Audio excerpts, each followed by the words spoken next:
Okay. Okay, so I'm going to put my wool on this darning needle. It's just like, you just want to kind of bring it through. So this one actually, the inside one, because it's kind of awkward, I'm going to bring it around so it looks kind of finished. I'm going to bring it through the second row. You always kind of want to bring it through at least 3 or 4 spots when you're tucking it away. I call it tucking it. And just pull it through just like that. Then I'm going to take my second strand and go through the first row of twining. And it just takes a bit of maneuvering. So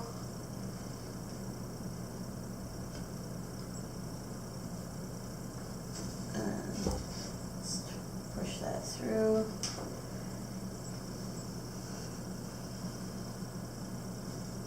And there we go, we hit it.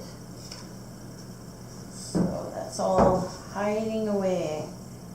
And then I'm going to start my next part. And my next pattern is called twilling. And it's just like if you own twill pants, you'll notice that it has the same pattern. And so all these patterns are very common all over the world. We all seem to all figure this out.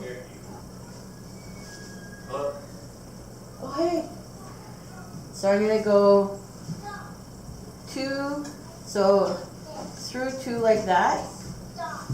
Pull it all the way through, like so. And you kind of want to hold on to your first few strands when you're pulling it because it'll make it really tight. It'll make it kind of look funny. Now when I'm going to do a different pattern on my way back. When I come around, I'm going to only go through 1, then 2, 2, so that there's my second one. So I have ones at each end. Pull it through.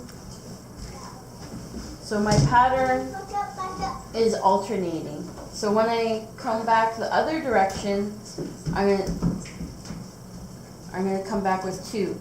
So ends on top, so I'm gonna go around the back, 2, 2, 2, and you'll start to see your twilling pattern. You can do the twilling pattern with an odd number of works. It just takes a little bit more mathematical skills that I don't want to have to think about. So now I've ended with 2 on top. I'm going to come around and do my opposite pattern. Go around the 1 and do 2, 2, 2. Go through like so.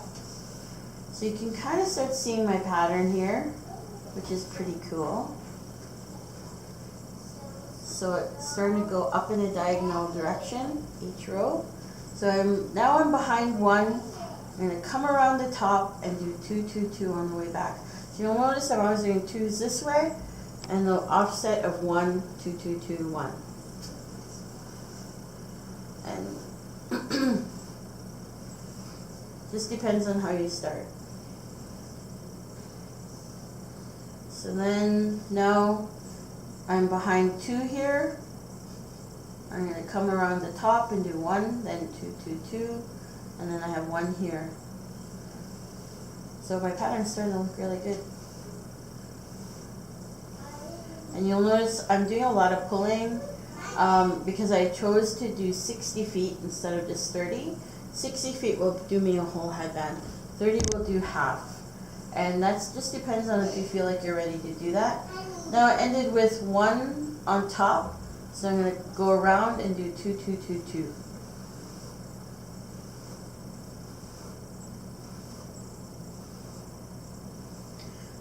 So do you think that's enough? I think so. Yeah. Do you want to comment on like what's the significance of the wool headband? Like, oh, okay.